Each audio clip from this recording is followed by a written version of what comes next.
E aí, galerinha do sexto ano, tudo bem com vocês? Então, hoje nós vamos abordar, na nossa aula de leitura, o livro Paty Palito, que foi o segundo livro escolhido para ser o paradidático, né? Cá está o nosso livrinho. E vocês também estão vendo a capa do livro aí, com mais detalhes, na projeção que eu deixei aí na tela, tá bom? Hoje nós vamos falar um pouco sobre a autora, sobre quem foi, tá? Já lendo aqui um pouco da introdução. E vamos nos prender aos capítulos 1 e 2, tá bom? Inicialmente, eu gostaria de pedir que, se alguém ainda não tem esse livro, que possa providenciá-lo, seja por meio da internet, seja por meio do próprio livro físico, tá? Para que a gente consiga ter uma melhor leitura, conhecer mais o livro. Desde já, eu quero compartilhar que essa foi uma leitura maravilhosa, certo?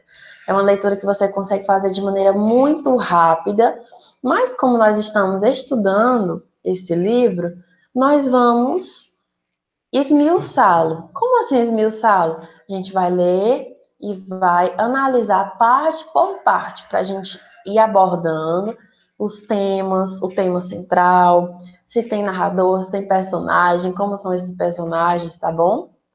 Vamos lá. Gente, quem tem o livro e quiser acompanhar, logo aí no prefácio, tá bom? Prefácio feito por Júlio Emílio Braz, e ele vai falar um pouco sobre a autora, tá bom? A autora que é a Susanna Klassen, tá? O livro foi escrito por Susanna Klassen. E ele fala assim: conheci Susanna Klassen há alguns anos quando um amigo me indicou os serviços de tradução do escritório dela em Curitiba. Não cheguei a ver seu rosto, mas trocamos inúmeros telefonemas e estabelecemos uma relação bastante agradável durante um bom tempo, até perdermos contato. Por isso, foi com grande surpresa e satisfação que recebi o convite da editora para prefaciar a Paty Palito. Então, foi, de fato, alguém que era muito próximo à autora, que fez esse início do livro e que, de fato, vai falar alguns aspectos sobre ela, tá bom? Vamos lá. Aceitei de imediato a deliciosa tarefa que me foi confiada. E por uma razão das mais prosaicas, sei muito bem das agruras vividas pela Paty, personagem principal deste livro. Então, talvez ele já conhecesse a ideia da autora de elaborar essa personagem e de dar a ela, né, dar-lhe protagonismo dentro do livro. É bem verdade que nunca me chamaram de paquiderme. Gente, paquiderme, tá? Eu vou logo esclarecer essa palavra para vocês, que é uma palavra que vocês vão ver muito durante o livro, tá bom? Inclusive, eu aposto que já há algumas pessoas aí que já terminaram a leitura, talvez outras nem tenham começado, mas vamos esclarecer. Paquiderme é um tipo de animal com a pele espessa, com a pele grossa, tá bom? E dentro dessa classe de animais, a gente pode citar alguns como elefante, rinoceronte, hipopótamo. Então, a partir desses animais, vocês podem perceber que, além da pele, eles têm uma característica, né? Eles são rechonchudinhos, eles são mais cheinhos, tá bom? E aí vocês entendem por que a Paty, durante o livro, é chamada de paquiderme. Tô dando spoiler, né? Para quem não leu, mas quem não leu, corre e vai ler. Mas desde que pus os pés numa escola, fui premiado. Gente, isso é o Júlio Braz que está falando no prefácio, tá? Mas desde que pus os pés numa escola, fui premiado com outros tantos apelidos inequivocadamente relacionados ao meu jeito roliço de ser. rolha de poço, saco de banha, bolacha, batata, bolota, azeitona e maguila. Este último, mais odiado de todos, me acompanhou por longos 10 anos. Então, já no prefácio, embora não seja a autora a falar, a gente já sente um pouco a temática do livro, tá bom? Que é o fato de existir um certo bullying, né? A gente sabe, e por vezes a gente também se faz participante dessa prática não muito agradável, certo? Os apelidinhos, aqueles apelidinhos que de fato podem chegar a ofender o outro, e até que ponto aquilo é lícito, é permitido, gente. Alguém já parou para pensar nisso? Ou melhor, alguém já sofreu algum tipo de atribuição de apelidinhos? Alguém já te colocou algum apelidinho na escola? Você gostou? Você acha que o fato de fazer isso com outra pessoa seria interessante? Então, a partir dessa leitura, vocês devem pensar nessas coisas, tá bom? O que de fato pode existir, essas atribuições, esses apelidos, será que são interessantes? Então, é uma reflexão inicial. Vamos pular aí para o penúltimo, acho que pular o próximo parágrafo e vamos aí nesse parágrafo que começa com sob esse aspecto. Sob esse aspecto, Tati Palito é um livro particularmente precioso, pois aborda com leveza, o tema com leveza e bom humor, além de alertar para os perigos que correm aqueles que, sem perceber, deixam de ser o que são para agradar aos outros. Gente, esse é o principal tema, acho que um dos temas mais nucleares, mais centrais da narrativa, que é Tati Palito, certo? Até onde eu preciso, ou de fato, será que eu preciso mudar a minha essência e o meu jeito e apenas para agradar os outros? Até que ponto isso pode ir? Até onde eu tenho que ir para me tornar alguém do qual os outros vão gostar, certo? E é isso que vai acontecer, na verdade, com Patty, que é a personagem protagonista, né? Que é a protagonista da história. Gente, já indo direto ao ponto, tá? Indo aí aos capítulos 1 e 2, começando pelo capítulo 1, nós temos aí essa imagem, tá bom? O livro traz algumas ilustrações, acho que vocês vão conseguir ver aqui, tá? Essa editora é a editora. O nome tá um pouquinho complicado, Scipicione, eu acho. Gente, esse nome é complicado. Mas vocês estão vendo aí no slide, tá? E também aqui nas minhas mãos a capa, tá bom? Para quem ainda não comprou, comprar, tá bom? E obter o livro para que a gente acompanhe a leitura. O livro começa no capítulo 1, com Patty, com toda a sua família reunida ao redor da mesa, tá bom? E já no começo, a gente percebe que no meio de toda essa felicidade, esse âmbito familiar, Patty gostava muito de comer, né? Ela tinha muito apreço ali pela comida da avó, certo? E quando nós fazemos a leitura, o livro nos dá essa impressão de que era um costume desses personagens ter esse momento em família, tá bom? Enquanto a família comia, vejam isso aí no terceiro parágrafo da página 7, tá? Nós temos o primeiro parágrafo, o segundo, o qual tem um travessão, tá? Não sei se vai dar para ver. Professora, Frases que são precedidas, na verdade, que são antecedidas, desculpa, por travessão. Também são considerados parágrafos? Sim, certo? Falas que têm travessões são também parágrafos, tá bom? Terceiro parágrafo aí, vejam. Enquanto a família comia, vó Justina continuava servindo filhos, noras, genros e netos. Sempre tinha macarronada, frango assado, maionese, bolo e muito refrigerante. Tanta coisa gostosa em uma única refeição.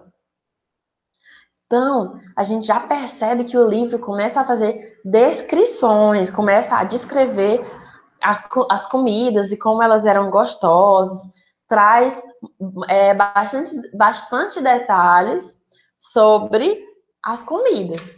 E isso pode ser algo proposital, para que a gente sinta que esse tipo de comida era atrativo, na verdade, para a personagem principal, que era Patty, tá bom? Vamos lá. Gente, já no início aí do livro, o que vocês percebem sobre a estrutura, o tipo do texto, tá? Primeiro, é um tipo narrativo. Professora, como é que eu sei que é um texto narrativo, que é um tipo de texto narrativo? Simples, gente. Nós temos aí um narrador observador, tá bom? O que é um narrador observador? É um narrador que conta a história em terceira pessoa, tá? O narrador em primeira pessoa é o narrador personagem. Como ficaria a história se houvesse narrador personagem? No caso, Patty provavelmente iria contar a sua própria história. Em vez de nós lermos o primeiro parágrafo, o almoço na casa da avó Justina era bom demais. Da rua dava para sentir o cheiro de seus temperos e refogados. Quando tocavam a campainha, ela sempre aparecia à porta. Se fosse em primeira pessoa, o almoço na casa de minha avó Justina. Quando eu toquei a campainha, tá bom? Então, essa construção aqui é um tipo de narrador observador. E aí, se a gente observa que tem alguém contando fatos, narrando fatos, esse texto é um texto pertencente ao tipo narrativo, tá? Vamos aí adiante na página 8, tá bom? Se vocês observarem, nos 3 primeiros parágrafos da página 8, a autora, na verdade, faz uma construçãozinha aí bastante interessante. Observem as últimas frases de cada parágrafo. Gente, barulho na rua. E aí, o que eu faço?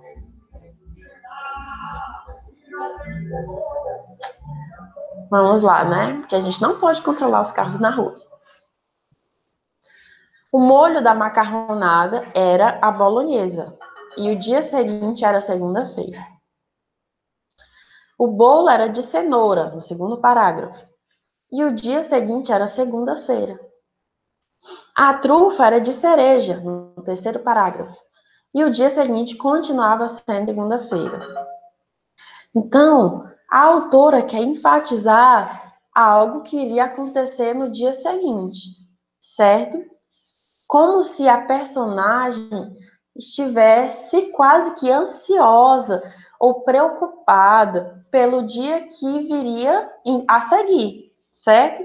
Embora todas aquelas comidas do dia de domingo, porque é interessante que nós temos a localização de tempo aí. Naquele domingo, era um dia de domingo, certo? Não era um dia qualquer, era um dia de domingo. E embora naquele dia de domingo estivessem na casa várias comidas atrativas, o dia seguinte ainda seria segunda-feira. O que vocês perceberam? O que iria acontecer na segunda-feira para deixar a personagem tão nervosa, certo? Vamos continuar. Eu não vou ler os capítulos todos, tá, gente? Porque senão vai ficar bem longo. Mas vejam aí. Patrícia, que é a personagem da Patty, né? Ela diz: queria poder viajar para o futuro. Pularia a segunda-feira e, quem sabe, até o resto daquela semana tenebrosa que se estendia. Então, de fato, ela estava preocupada com o dia seguinte, tá? Essas repetições, elas são colocadas no texto não à toa, tá? As repetições, às vezes, elas servem para dar uma ênfase dentro de um determinado fato, de um determinado acontecimento, tá bom? Vamos lá. Último parágrafo da página 8. Acompanhe. Porque aquele domingo não podia ser igual aos outros. Normalmente, Patrícia não teria nada contra esse dia da semana. No entanto, se a segunda-feira fosse o início das aulas num novo colégio, a história era outra. Então, nós acabamos de perceber o que aconteceria no dia seguinte. Patrícia, ou Pati, para os mais íntimos, iria para um novo colégio.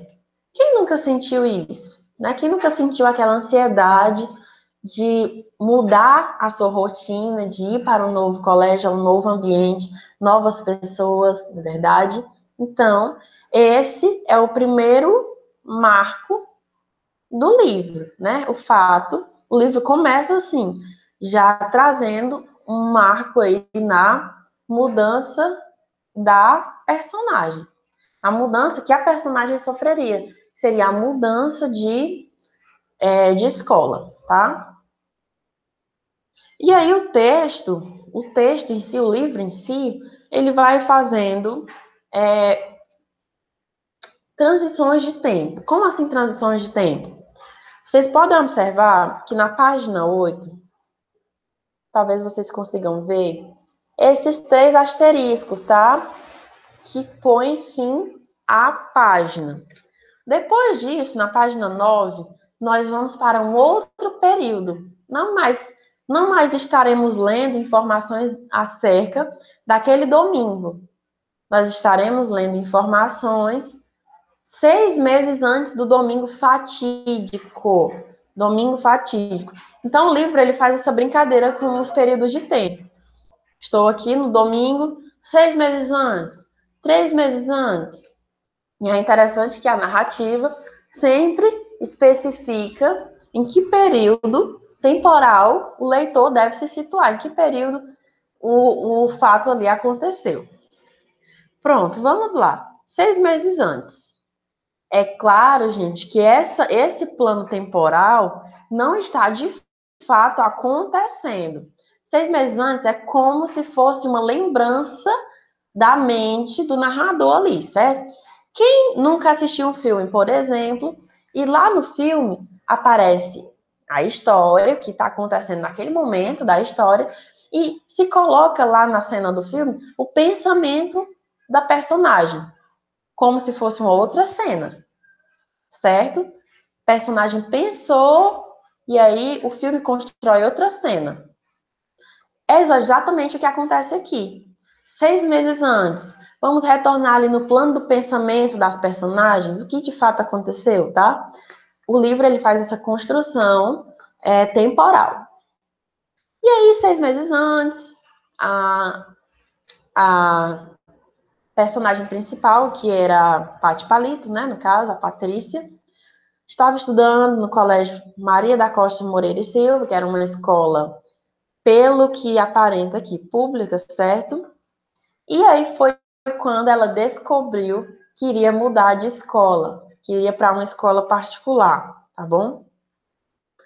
Por conta de os pais acharem que essa escola particular daria melhores condições de estudo a ela, certo? Vamos lá. Continuando aqui.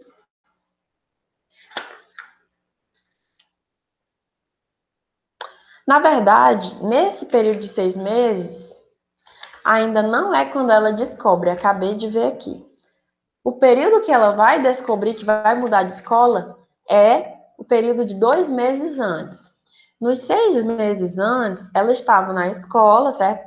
O texto faz essa construção, essa cena, abre aspas, e estava conversando, certo, com a sua colega de classe, né? O livro faz essa construção para a gente de que a Paty tinha uma relação muito afetiva e muito próxima com seus outros colegas, certo? Nesse finalzinho do capítulo 1, a gente também pode perceber que a família de Patrícia é uma família vinda de italianos, tá? Com parentela italiana, certo? E isso é tudo importante para a gente entender o enredo do livro, tá bom? Como eu falei para vocês, já no capítulo 2, o capítulo inicia com a marca temporal, 2 meses antes do domingo fatídico. Alguém já se perguntou o que é fatídico? Fatídico, que vem de fadiga, que vem de tédio, que vem de cansaço. Então, não era aquele domingo tão animador, né? Justamente pela preocupação que ela estava tendo.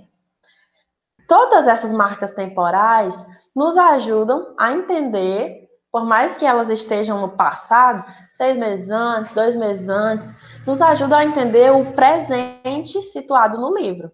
Qual era o momento presente do livro? O domingo, certo? É tanto que, a partir do domingo, a gente tem noção do que é passado e do que é futuro. Em relação ao domingo, 6 meses antes, 2 meses antes do domingo, certo? 2 meses antes do domingo fatídico, domingo chato, cansado. Era final de junho e as noites estavam frias. Patrícia adorava essa época do ano, pois Dona Lena, que era a mãe dela, fazia sopas substanciosas, acompanhadas do pão caseiro e fresquinho. Então, sempre essa descrição da comida, né? De maneira que pareça muito atrativa para a personagem. E aí nós temos uma parte muito importante. O pai anuncia que a filha vai mudar de escola. A reação da filha não é das melhores, certo? Como vocês veem aí na página 11. Terceiro, na verdade, segundo parágrafo. Mas, pai, para que isso? Como é que eu vou mudar de escola assim no meio do ano? Vai ser melhor assim, bambina. Bambina é uma expressão italiana, certo, gente? Como se fosse menina. Você é uma ótima aluna e precisa de um colégio mais puxado. Então, tem-se esse pensamento, né, de que as escolas particulares têm um nível de conhecimento mais elevado. Além disso, com seu charme natural, até o fim do ano, vai ter feito amizade com todo mundo. E aí, lá no finalzinho, a gente observa uma coisa. Lá no parágrafo que começa pela palavra filha. Filha, a gente só quer que você tenha o melhor. O Maria da Costa é bom, mas um colégio particular vai te dar mais preparo para o vestibular. Então, a gente tem essa relação, né, do que é público e do que é particular. E geralmente é esse pensamento que predomina hoje em dia, né? Por mais que a filha diga que uma vizinha, né, a filha da vizinha, no parágrafo seguinte, cursou medicina na USP e estudou o período todo da sua vida em escolas públicas. Então tem esse contraste aí, tá bom, gente? Contraste social. Continuando, nós vemos aí que a filha não reage tão bem, tá bom? Não reagiu muito bem, não queria mudar de escola, período da rebeldia ali, não quero.